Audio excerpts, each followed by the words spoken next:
generations, falling down in worship, to sing the song of ages to the Lamb. And all who come before us, and all who will believe, will sing the song of ages to the Lamb.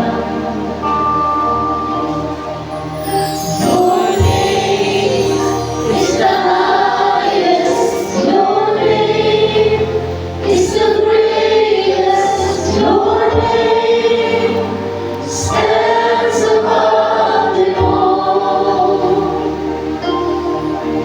All thrones and dominions, all powers and positions, your name stands above them all. And the angels cry, holy, all creation's cries, holy, you are lifted high, holy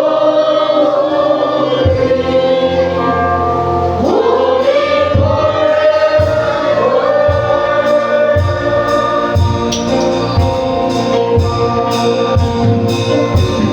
If you've been forgiven, and if you've been redeemed, sing the song forever to the Lamb.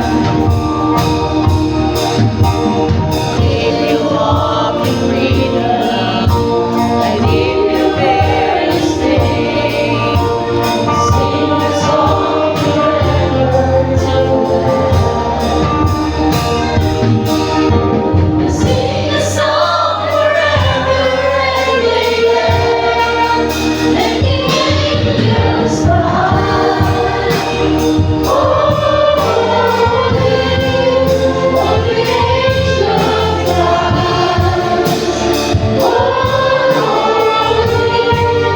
you are lifted high,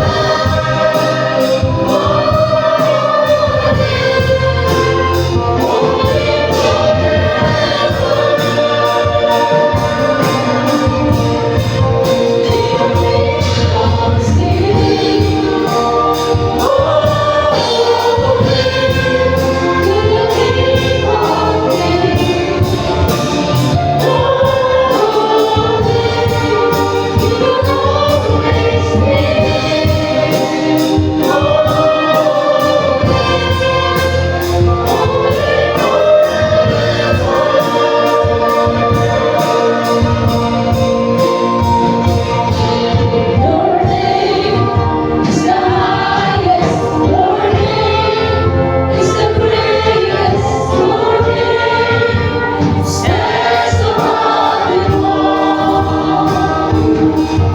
All thrones and dominions, all powers and positions, your name stands above them all.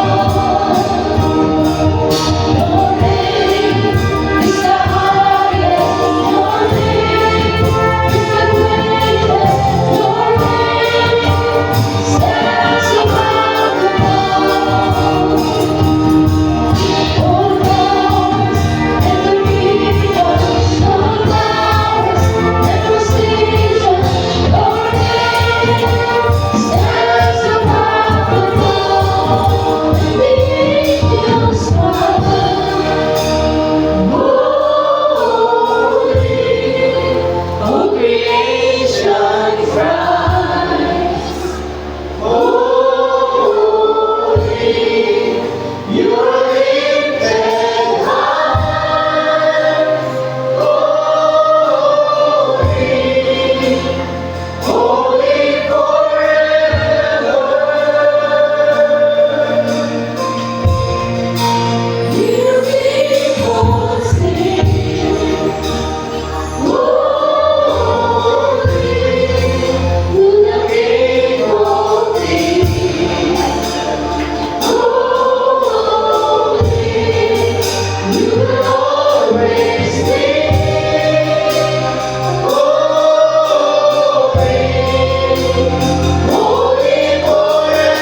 braso.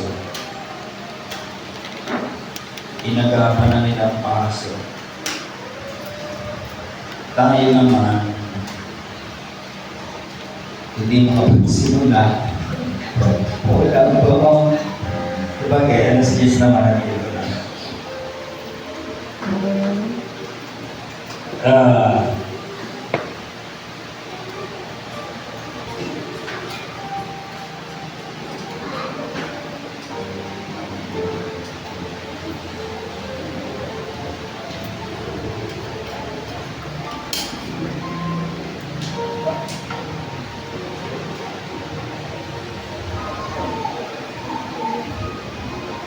In Exodus chapter 12 verse 11, lagi natin itong binabasa, ilang linggo na. And thus shall ye eat with you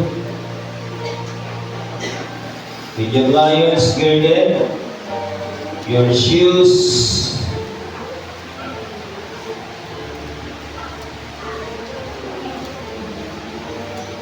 on your feet, and your staff on your hand.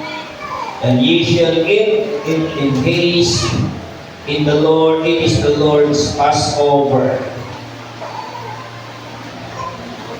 Number 1, you must know without a shadow of doubt that the presence of God is with you. Sabihin mo sa iyong malapit, you must know without the shadow of doubt that the presence of God is with you. Kailan ba natin pwedeng maranasan o makasama ang presensya ng Panginoon? Kailangan natin ang presensya ng Diyos. Sapagkat kung hindi natin mararanasan ang kanyang banal na presensya, tayo'y magiging talunan. Napakaraming affliction ang pwedeng maranasan ng isang tao, lalo na kung wala siya sa presensya ng Diyos. Maraming mga tao naglalakad, parang hindi sila tataglan ng bala. Ginagawa mga bagay-bagay na hindi nila alam. Pagdating ng araw, itong kanilang mga ginagawang ito ang magbabagsak sa kanila. Kaya naman tayo lahat ay natututong gumala at kumispeto sa presensya ng Diyos. Alam natin lahat, kailangan natin mature. Kailangan natin makargahan ng presensya ng Diyos. Kaya tayo ay bumabalik-balik dito sa lugar na ito sapagkat alam natin ang presensya ng Diyos ay dumirito. Amen? Amen! Talaga ba? Amen! Walang anumang shadow, walang anumang lilim ng pagdududa, walang anumang bagay na anino ng pagdududa na presensya ng Diyos ay dumirito. At tandaan mo, kapatid, kailangan natin ang presensya ng Diyos, hindi lamang dito. Kaya tayo ay nandito every Sunday sapagkat tayo ay kumukuha tayo ng bagay ng Diyos. Kumukuha tayo ng karunungan ng Diyos. Hindi mo recall nang si Moses ay umang sa bundok, 40 days and 40 nights with the Lord. Pagbaba ni Moses, nagliliwanag ang kanyang mukha, nakasisilaw, sapagkat nahawahan siya ng presensya ng Panginoon. Kaya naman, ang kalakasan ng Diyos ay sumasanin. Ang pagtatagumpay ay sumasanin. Kaya, kailangan natin lahat para pagharap natin sa maraming kapagsubukan sa buhay, kasama natin ang Diyos, kasama natin siya, lulutasin ang lahat ng ating mga problema. Amen. Sabi mo sa iyong kapit, napakabuti ng Diyos. Napakabuti ng Diyos. Napakabuti napakabuti ng Diyos. At kailangan natin ng kanyang kapangyarihan. Kailangan natin ng kanyang banal na presensya. Kaya sa lugar na ito, idinitikla na natin lahat. Walang pag-aalinlangan. Wala namang anino ng pagdududa na ang presensya ng Diyos ay dumirito at kasama natin.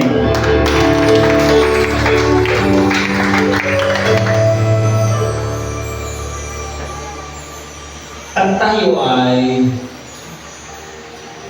naalala ko lang kasi ng salita doon. At sabihin ko, kulang pa yung L3. Sabi ko, gusto niyo pa ba ng isa? At nakita ko yung excitement sa mga mukha. Yes, gusto pa namin ang isa. Subalit ito,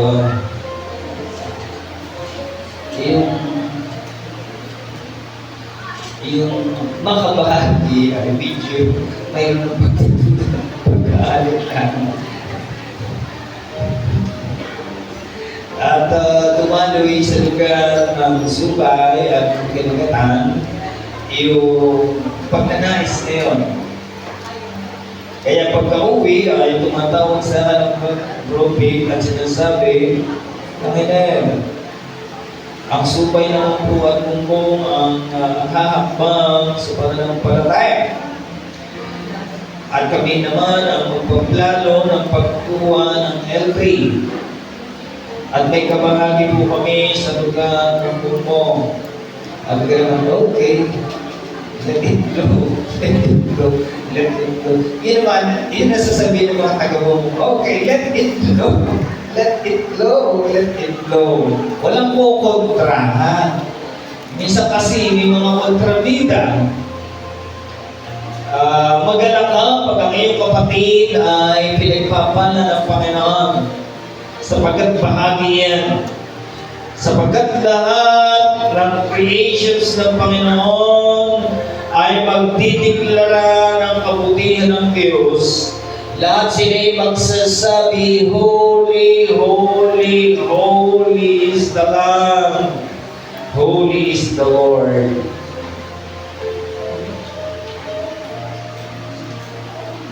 In Exodus 33 verse 15, Moses said to God, and he said unto him, In thy presence go not with me, carry us not up hence. If you go on any journey without God, you are finished. Mga kapatid, sinasabi ni Moses sa kanyang karanasan, Panginoon, kung ang iyong presensya hindi isa sa akin, huwag mo na akong paparuloy, huwag mo na akong papuntahin doon, huwag mo na akong subuin, huwag mo na akong dalhin sa Riang Quezon, huwag mo na akong dalhin sa Batangas, kung hindi ko makakasama ng iyong banal na presensya. Tapusin mo na ako.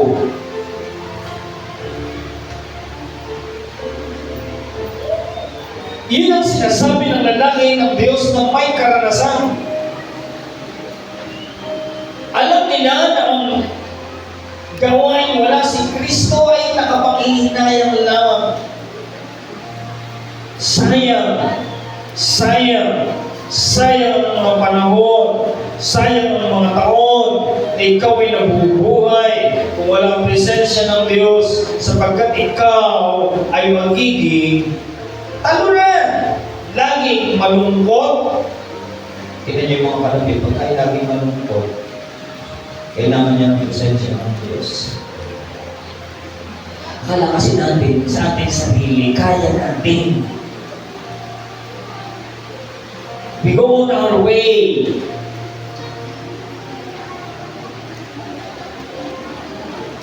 Akala natin kaya natin ang lahat.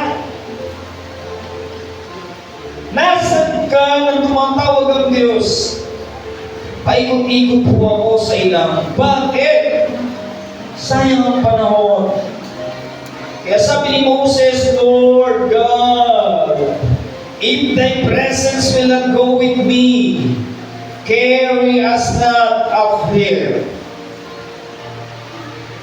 If you go on any journey without God, you are finished. Kaya salamat sa pagkatalo nating lahat. Lahat ng ating pinaggagawa ay kalooban ng Panginoon. At kapag kalooban ng Panginoon nating pinaggagawa, tutulungan tayo ng Panginoon.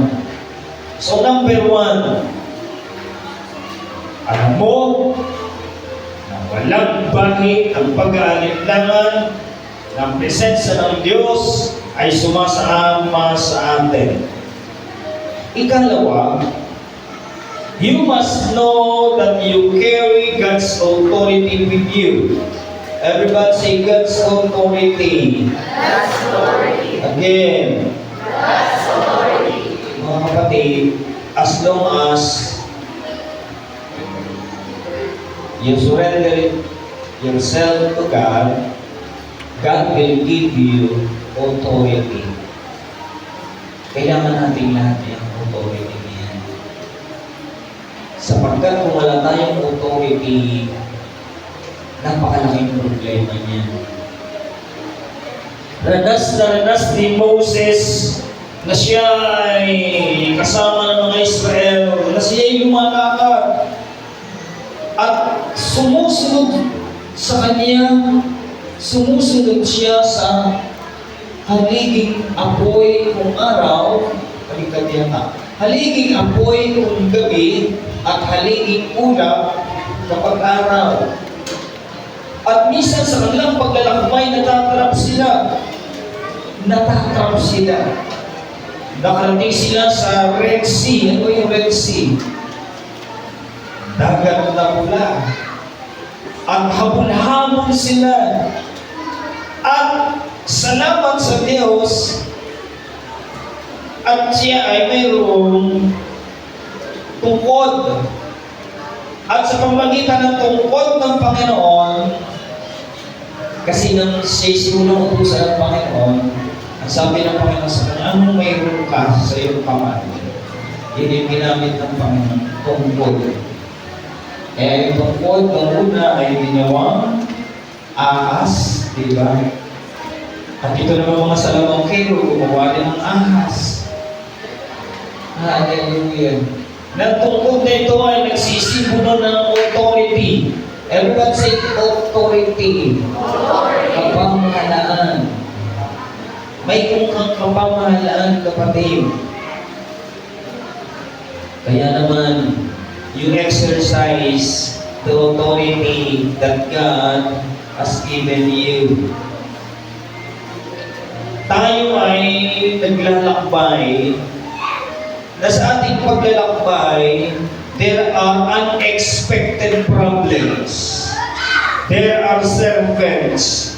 There are scorpions.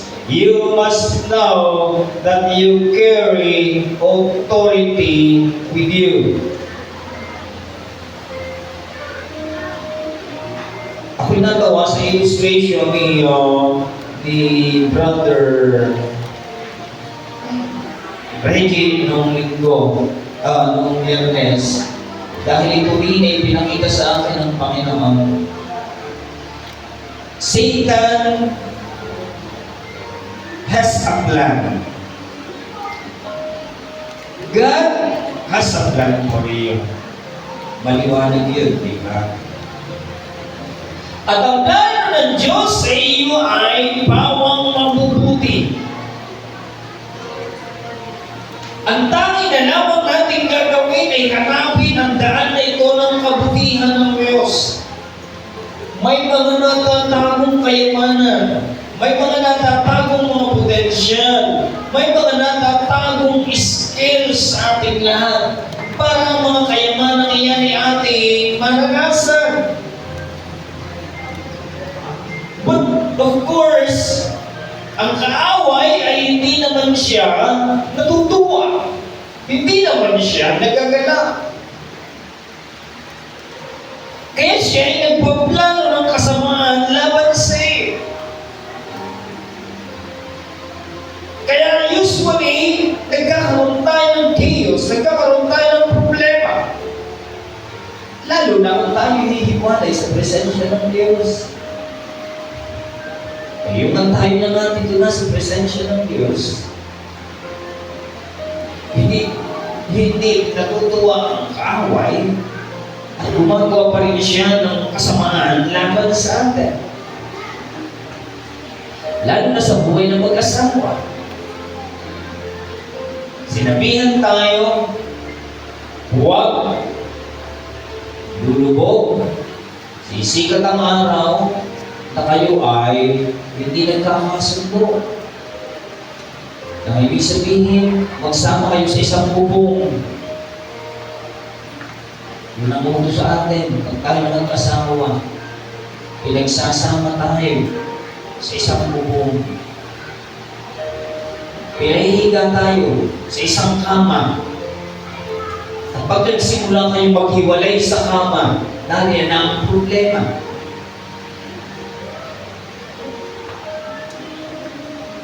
At hinayaan niya na lang, hinayaan. Ang araw, buwan, taon ay tumaan. Na pinagmamasdan niyo lamang sila, paano kayo nagtutuwa para sila pagkahiwalay? Hindi yan ang utos ng Diyos. Kaya si Satanas, lumalagay sa gitna ng mag-asawa. Sa kama. Ang una, magsisimula yan, dati magkaharap ang mukha. Pag ang kaaway nakasingit, maghihiwalay na ang mukha niya. Magkahiwalay na. At nagsisimula ng pride, patuloy, layo ang mga mukha, palayo. Nagsisipan na. Hanggang sa dumating ang panahon, si Satanas ang nasa kama, ang mag-asawa ang nakalaglag sa kama. Hiwalay na. Dahil hinayaan ninyo na kayo ay masingitan ng kaaway. At ang susunod na hakbang ni Satanas, kayo ay huhubaran. Kung ano-anong sasabihin ng lalaki sa babae, kung ano-anong sasabihin ng lalaki sa babae, dahil nagkaiwalay na. Kaya si Satanas ay tuwang-tuwa dahil ang mag-asawa ito'y parehas na nahubanan. Hindi lamang sa kanilang mag-asawa, lumaganan na sa kalapit bahay at lumayo na ng lumayo. Dahil sa hindi binigyan ng pagpapahalaga ang basbas ng Diyos sa kanilang mag-asawa. Parang hindi mo tatablan ng bala hanggang sa dumating isang araw, ito na pala. At ano ang iyong gagawin? Hindi na kayo pwede mag-asawa ng iba. Nasa ka sa Jeffer's man. Narito ba na si Diego? Mawala na si Diego Sina. Narito ba na?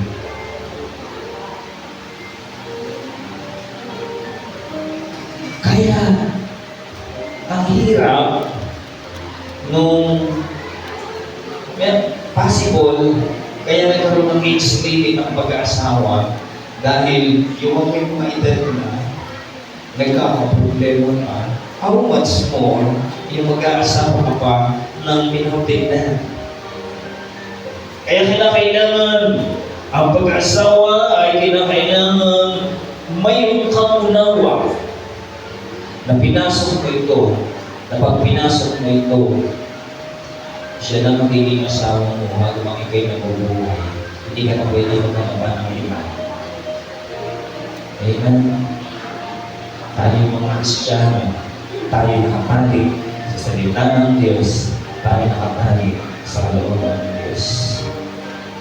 Kaya sa mga nag-aasawa ay pilitin ninyo na mahalin ang inyong mga asawa without any condition. Kaya mahirap ka, kaya sinusuntok ka, asawa mo pa rin siya. Ang sakla po. Pastor, sinusuntok ako, asawa mo pa rin siya. Oo. Kasi naman, tinatanong kayo, Mahal mo ba siya? Upo kayo ng upo. Upo, pastor. Talaga? Upo, pastor. Hindi na ba maiba? Opo, pastor. O sige. Kaya kayo naman ay nagumpa.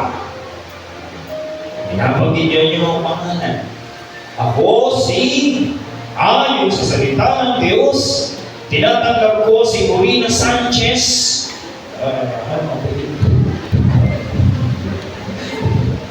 Robles bilang asawa. Ipagtatanggol. Di ba? Mamahalin. Hanggang sa huling sandali ng aking buhay. Paano pag nagkagaling na? Di ba? Kaya anong gagawin ninyo? Pag nagkakaproblema kayo, idadalangin ninyo malutas ang mga problema niyan. Iyan ang sinasabi sa number 2, that God has given you authority to destroy all the works of the devil.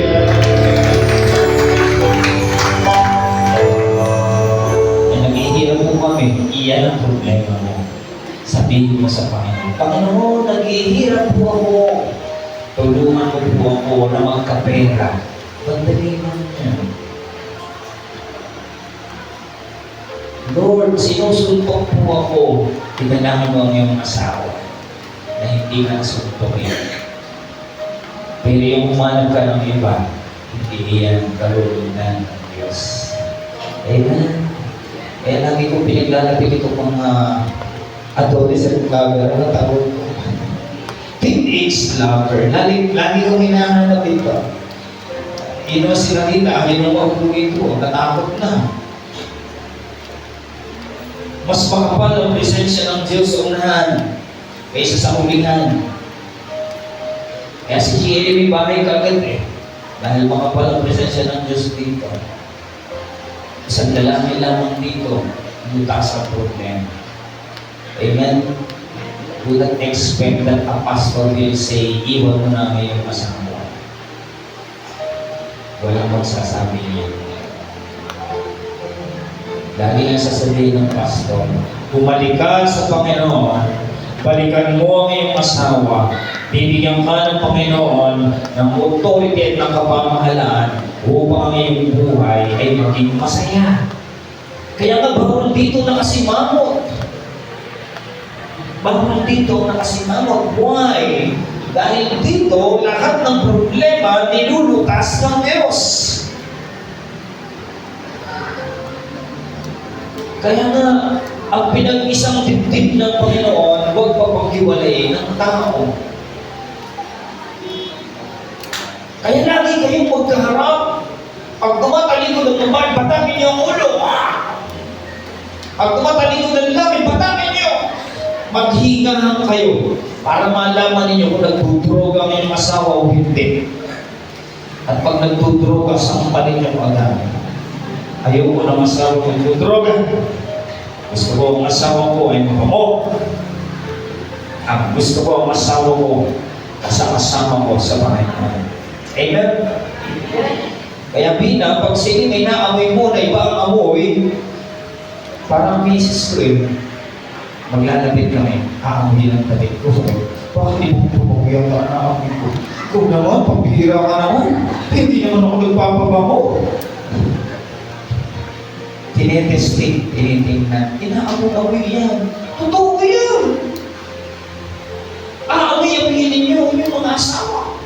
Baka iba ng pabango na-amoy nyo sa kanya. Mabago na. Kaya sasabihin ng misis ko, magtutras ka na. O naman, tama na, di ba? Magtutras ka na. Sobrang init. Oh, mamaho kayo, tambalin ko ka na. Yan parang nagpapatawa. Subalit, ito ay unawain natin na siya talaga o asawa mo talaga may bigay ng Diyos sa iyo upang iyo makasama. Wala nang iba pa. Hindi tayo Muslim na pwede ang 10. Sa ating mga Kristiyano, sa pangalan ay umiiyak na tayo. Paano kaya mag-10? Paano kaya pag-5? Sa isa lamang ay problema na. Kaya naman kayong mga magulang, kaya sabay-bayan ninyo ang inyong mga anak. Kaya nga nagkakaiyakan yung pinasal namin sa Subay eh. Gawa ni Rio.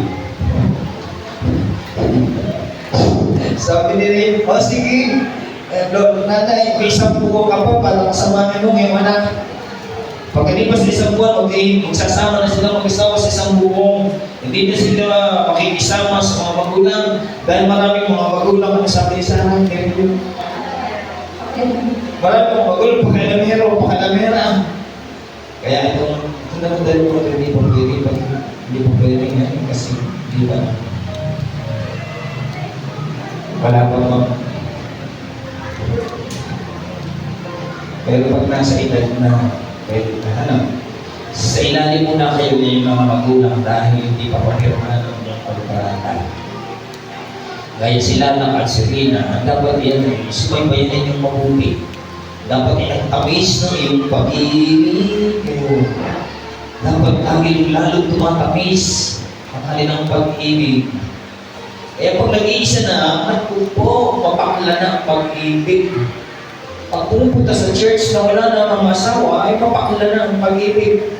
Kailangan patamisin muli ang pag-ibig. Kaya misis ko nag-check ng attendance sa sabihin, sila ko ba naka-attend? Parang di ko napansin. Sine-check ko ng attendance. Sila lang ba naka-attend? Paano?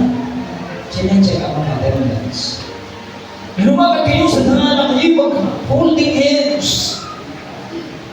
Dahil baka may ibang mag-holding hands. Lagi holding hands.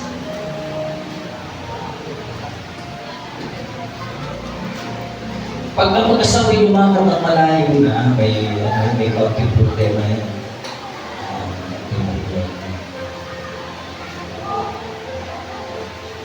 Huwag bibigyan ng pagkakataon ang kaaway ay makagawa sa buhay ng mag-asawa. Ano ang problema?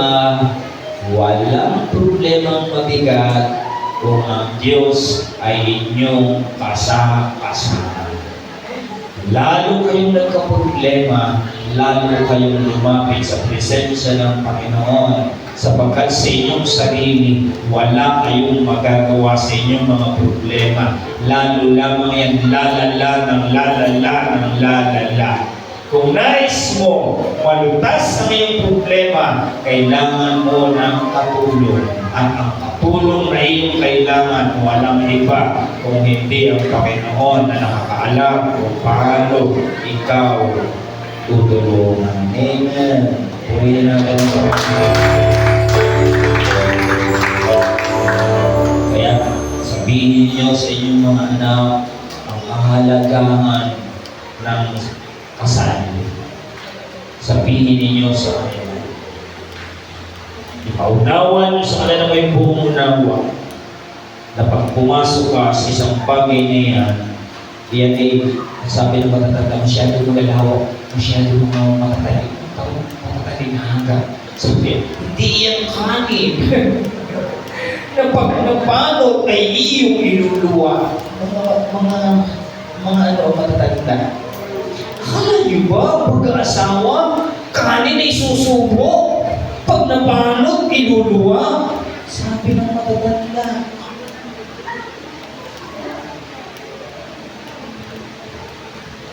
Kaya bandali magpasya ng mga bata. Nagkakindakan lamang ay papunta na sa altar. Ang magpapakasal na. Sasabihin naman ng matatanda, magulos baby ka muna. Pag-aralan mo naman bagay. Tingnan mo muna. Ilapit muna yan. Eh ngayon, kung matatanda na, gaya ni Limang Pipina, ilang taon ba mo na yan? Hilog na eh. Pwede niya kahit bukas. Pwede na yan. Kaya lagi nang magkadikit para na mag-asawa. Kailangan, pwede na yan. E paano po, Pastor? Wala naman kaming pera. Ay di lumapit ka sa Lord. Hindi ka ng pera sa Panginoon. Paano? Kailangan naman ng pera. Magpapakasal kami. Bigay mo ka ng pera. Pwede ba naman hindi kayo bigyan ng pera ng Panginoon? Pag humihingi kayo sa Kanya? Sabi nga ng Panginoon, kayo naman. Grabe naman kayo. Bakit maghihina ng kukote ninyo? Di ba ninyo alam? Pag ang bata ay humingi ng pagkain sa kanyang magulang, di ba binibigyan ng magulang ng pagkain? Kayo nga, mga tao, nakapagbibigay ng pagkain sa inyong mga anak. Pag humingi kayo ng isda, ang inyong mga anak, binibigyan nyo ng isda. Ako ba kaya ang sabi ng Panginoon na kung humingi kayo ng isda, ibigyan ko kayo ng ahas? Sinasabi ng Panginoon, siya'y mabuting Diyos. Siya'y nagmamayari ng langit at ng lupa. Pero yung kayamanan kabutihan ng Diyos na pinagdududahan ninyo na hindi kayo kayang bigyan ng pera ng Diyos. Mayaman ang Diyos. Amen? Sabi nga na, subukan nyo lang. Wow! Subukan nyo lang. Humingi kayo sa Kanya. Subukan nyo lang. Kung hindi, ibigay yan ng Diyos sa inyo. Amen? Napipressure siya kasi siya yung tagapaglagay sa sobre ang napipressure siya. Kaya nakapaiyak siya. Pero alam niya naman, kahit mga uwak, magdadala yan ng pera para magkaroon ng madadala sa lugar niya. Kahit mga uwak, gagamitin para ang problema, ang kawalan, ay hindi makaparating sa ating kalahit na mayaman ng Diyos. Ang ba ay iisa ng Biblia, iisang sumasampalataya. Mayaman ang Diyos. Ang bayan. Mabuti ang Diyos. O sige. Anong sakit at karamdaman may bulong ka na hindi kayang pagalingin ng Panginoon? Alam niyo ang nanay, maikwento lang namin sa inyo. Yan ay may pambibi na. Siguro mga 5 taon na nararanasan niya magkaroon ng problema ng pisikal. May pambibi yan, nagbibibi yan ng kanya. Kumusta yan? Nanay, kumusta ka na? Wala. Ang bibi ko hindi nababasa ng pambibi sa sobrang taas. Pupunta ako doon sa hihiram ako ng isa pang pambibi. Humiram ng pambibi kay Bentosa. Naku, hindi rin mabasa. Meron kay Nehemiah, kay Bebia, hindi rin mabasa. Nasabihin, kakaya ko dito ang aking ulusong ko. Hindi mabasa. Masyado ng mataas.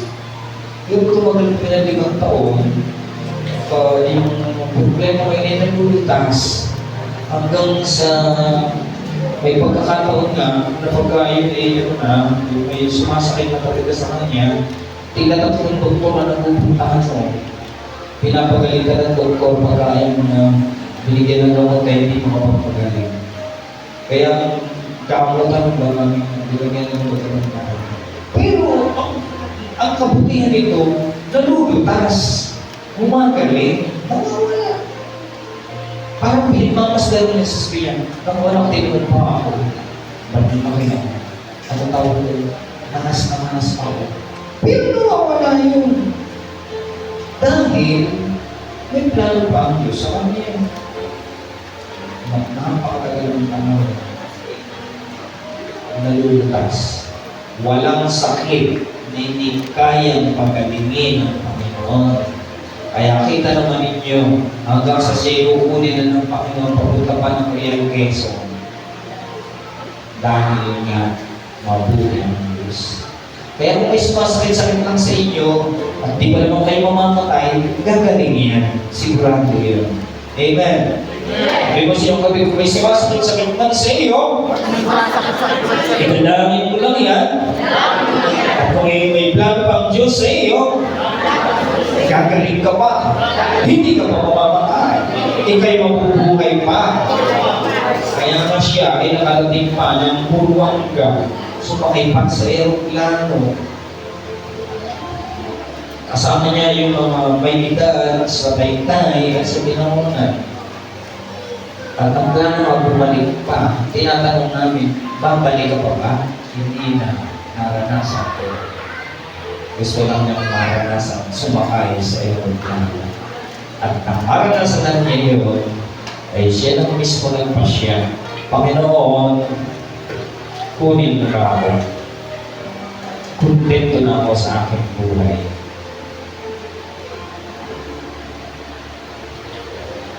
Sino problema na? Sabihin niyo, Panginoon, kunin mo na ako. Bigat na ba kayo? Ha? Huwag pa. Lumaban pa kayo. Lumaban pa. Ha? Lumaban. Makipagbaka ng mabuti. Makipagbaka sapagkat marami pa ang nais ng Diyos na iyo maranasan. Purihin namin ang makikita pa ninyo yung mga anak na nagtatagumpay. Makikita nyo ba inyong mga apo na nagtatagumpay? Makikita nyo ba ang kagandahan ng buhay? Purihin natin ang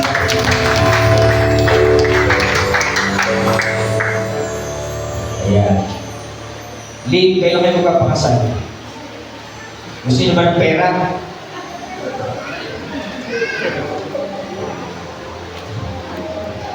Pagka naman ang mga edad na ibig sabihin, hindi pa kami desidido. Oh, grabe naman kayo.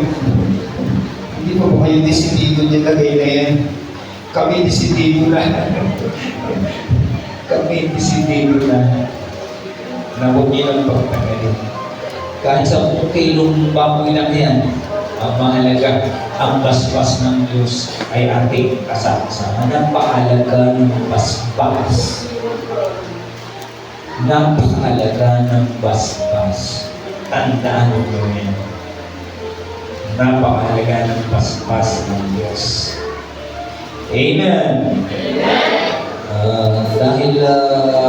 Dahil alaunan na, nais ko lang ibalita sa inyo ng Church ng Batangas ay inayos at mas pinaganda.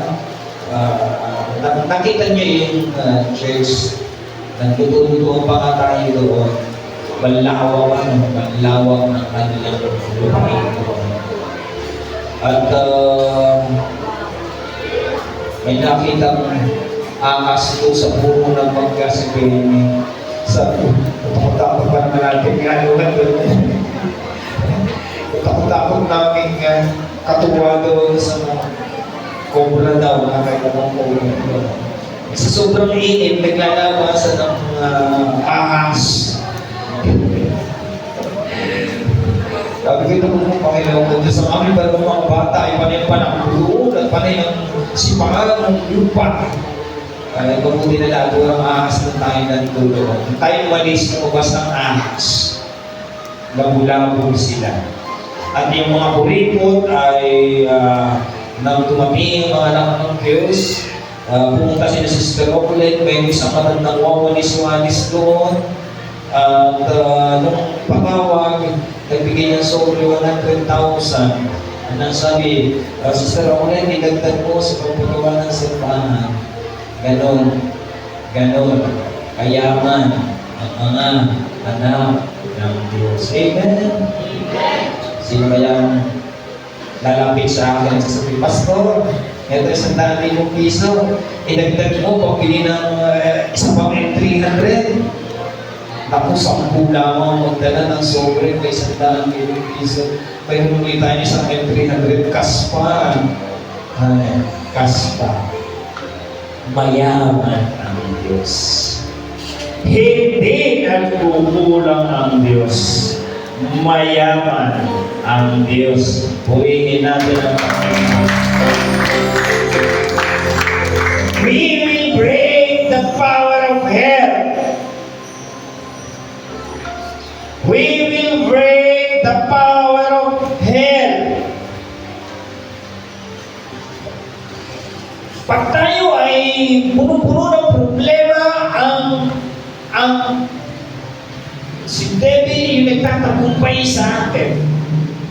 Subalit, tayo ay binigyan ng Diyos ng authority, ng kapangyarihan, ng kapamahalaan upang matigil ang lahat ng power ng kaaway sa ating mga buhay. Gusto niyo ba ng authority to break the power of the enemy? Taas ang kamay. Gusto niyo bang ma-break ang kapangyarihan ng kaaway sa inyong mga buhay? Talaga? Talaga? Manatili kayo sa presensya ng Diyos at ang authority ninyo ay lalago, ng lalago, ng lalago, ng lalago.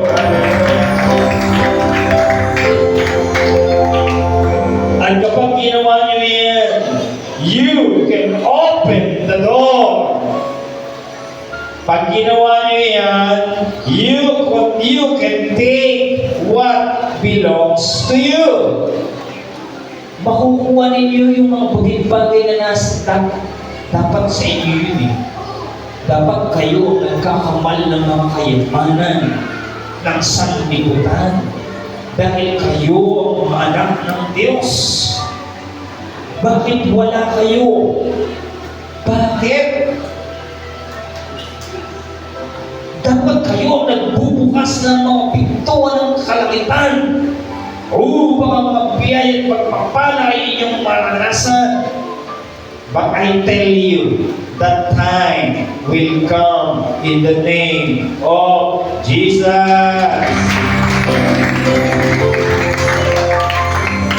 That hour will come. That moment will come. You can stop through. You can step through the door. Hallelujah.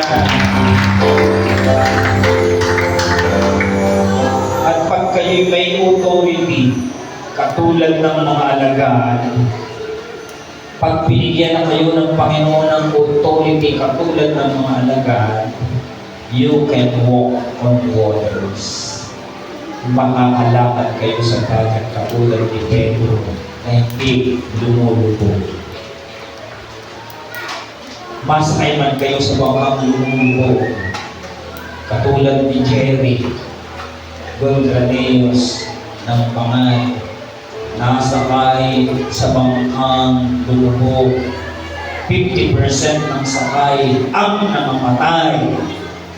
But praise the Lord, si Jerry nating kapatid ay nabuhay sapagkat ang authority ng Panginoon ay sumasa kanya. Hallelujah.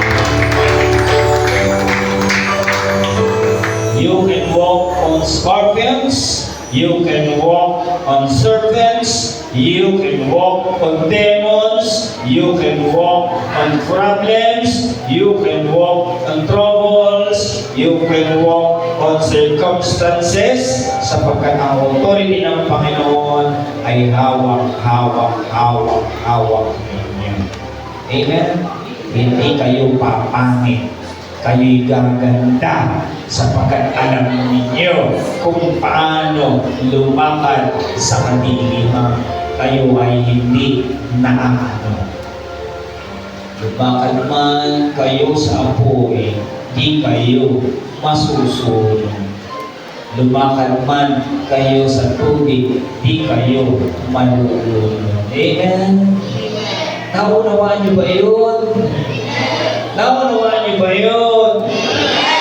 Wala mang bigas ang inyong lalagyan ng bigas. Puputuin niyan ng Panginoon kapag kayo ay nagpatuloy sa Kanya.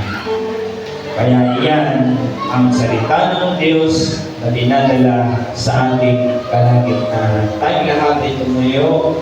Panginoon, narito ang iyong mga anak na pumarito sa pangalan ng iyong pangalan, sa pangalan ng aming Panginoon Jesus. Panginoon, ang aming mga kapatid dito ay punong-puno ng pananampalataya. Panginoon, sila'y punong-puno ng pag-asa. Walang anumang bakit ang pag-aalinlangan at pagdududa.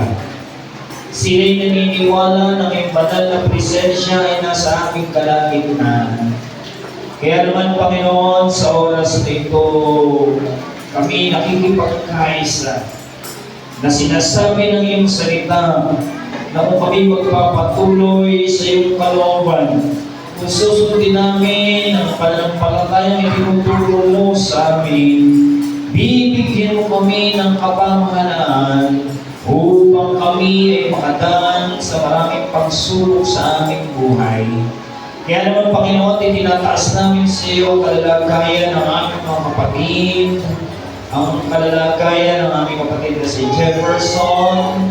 Ayusin mo ang pagsasama ng mag-asama ito, Panginoon, si Desiree. Itinataas namin sila sa iyo, kanyang mga anak, tulungan mo sila na ma-restore ang kanilang broken relationship. Tinataas namin sa iyo ang aming kapatid na si Joy at si Alfon. Gaano man kasama, ginawa ng kaaway sa kanilang mga buhay.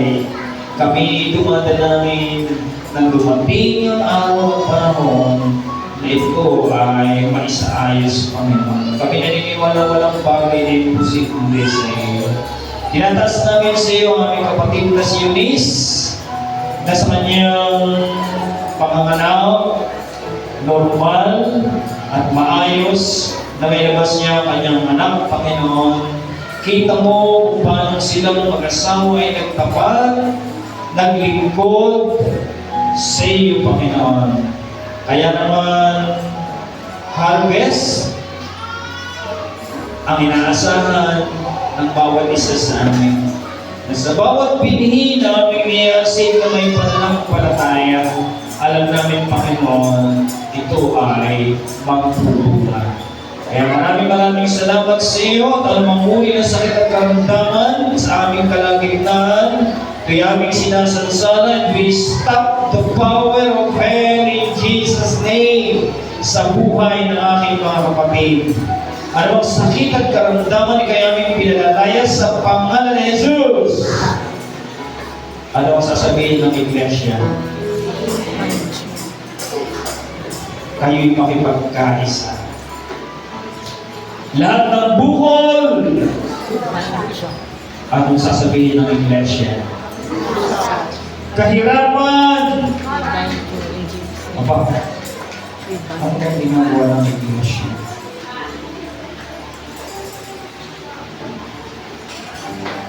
We break the power of hell in the name of Jesus.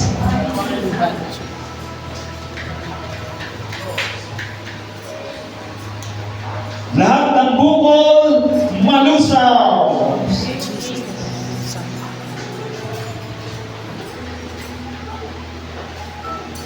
Maraming salamat sa iyo, Panginoon.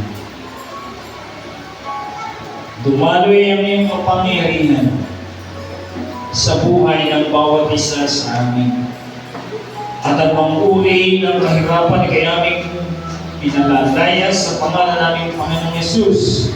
Wala ang kapangyarihan sa buhay ng bawat isa. Sapagkat kami, mga anak ng Diyos, alam namin na aming Diyos na pinaglilingkuran ay mabuti at tapat. Kaya kinakalaga namin ang buhay. Kinakalaga namin ang buhay. Ilakas ninyo. Kinakalaga namin ang kasaganan ng buhay. Kinakalaga namin ang kagalingan. Kinakalaga namin ang maayos na relasyon ng mga mag-asawa. Kinakalaga namin ang mabubuting kaloob na nagbubuhat sa iyo sa oras na ito. Maraming salamat. Maraming salamat. We will give you all the glory and the honor in the mighty name of Jesus. Everybody say Amen and Amen and Amen.